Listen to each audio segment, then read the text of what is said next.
Bienvenido al curso de Física Mecánica y Termodinámica de la Facultad de Ingeniería de Sistemas, modalidad virtual de la Corporación Unificada Nacional de Educación Superior. Continuamos con nuestra unidad número 5 de Mecánica y Termodinámica. Vamos a mirar el tema relacionado con las características y cómo funciona o cuál es la configuración del movimiento parabólico. Es importante tener en cuenta que este movimiento se desarrolla igual que el movimiento semiparabólico en dos dimensiones. ¿Qué quiere decir esto? Que tenemos que tener presente que tanto la posición, la trayectoria, la velocidad, todas estas características se dan en dos dimensiones. Aquí tenemos el mapa conceptual. Iniciamos nuevamente recordando la parte fundamental de las características de todo movimiento, que es el desplazamiento, la posición, trayectoria, rapidez, velocidad y aceleración. Bajamos acá un poquito, características del movimiento, y finalmente en todo el lado derecho, vamos moviendo para acá, encontramos el movimiento parabólico. Básicamente su trayectoria es una parábola. Más adelante aclararemos un poquito acerca del comportamiento de su velocidad, y aquí en el esquemita podemos ver que el movimiento parabólico, su principal característica es que el objeto necesariamente tiene que ser lanzado con un ángulo de inclinación, es decir, la velocidad en ese caso tendría un ángulo de elevación, y al tener un ángulo de elevación tendría una componente horizontal y una componente vertical. Tiene dos tipos de movimientos, igual que el movimiento semiparabólico. Se compone de un movimiento rectilíneo con velocidad constante, y en la parte vertical un movimiento similar al de caída libre, en el cual está afectado por la gravedad. Por otro lado, la velocidad tiene un ángulo de inclinación, como ya lo habíamos hablado, pero esto lo que va a ocasionar es que la velocidad tenga una acción inicial horizontal y una acción inicial vertical.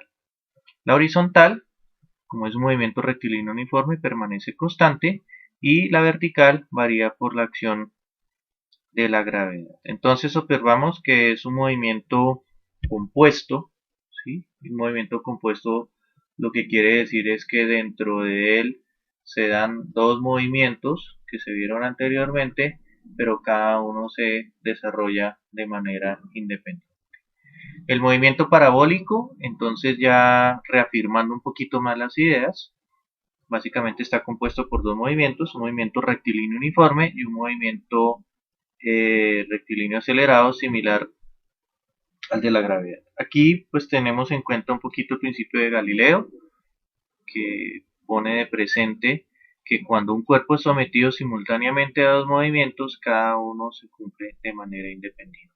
Esto quiere decir, en el movimiento parabólico, la parte horizontal obedece a las características del movimiento rectilíneo con velocidad constante, y la parte vertical obedece a las condiciones del movimiento de caída libre. La nomenclatura a utilizar, normalmente pues son muchas variables, porque pues tenemos velocidades iniciales horizontales, verticales, y con respecto a la velocidad inicial pues tendremos que decir lo que habíamos mencionado, lo que apareció en el mapa conceptual, es que su principal característica es que esta velocidad tiene básicamente dos componentes. Aquí en el gráfico podemos observar que al ser lanzado con el ángulo θ de inclinación, vemos que la velocidad de la línea roja tiene dos componentes, que es VO, velocidad inicial en X de color negro, y velocidad inicial en Y de color verde. Abajo encontramos las expresiones matemáticas de acuerdo a la descomposición vectorial que vimos en el capítulo número 2. Aquí tenemos las dimensiones principales del movimiento, es decir, aquí podemos ver ya pues su forma parabólica, y él tiene tres dimensiones principales. Primero, el alcance máximo horizontal, que es todo lo que él alcanza desde el punto inicial hasta el punto final, y la altura máxima, que es la elevación máxima que se da en toda la mitad del movimiento. También se suele calcular el tiempo máximo de vuelo, y todos estos están en función de la velocidad inicial. Por último, vamos a detallar un poquito lo que es el comportamiento de la velocidad.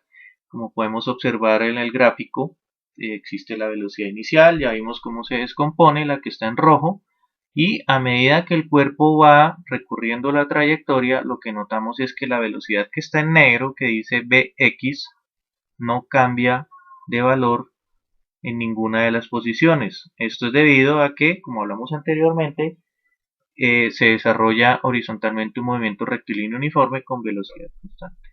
Encontramos que la velocidad que está en verde sí cambia. A medida que el objeto va subiendo desde el punto inicial, la velocidad verde vemos que empieza a disminuir y en el punto de la mitad, en el punto máximo de altura, la velocidad vertical es cero. Inicia nuevamente la caída hasta llegar al piso y lo que observamos es que la velocidad que está en verde aumenta de tal manera y por efectos de la bajada y por la acción de la gravedad.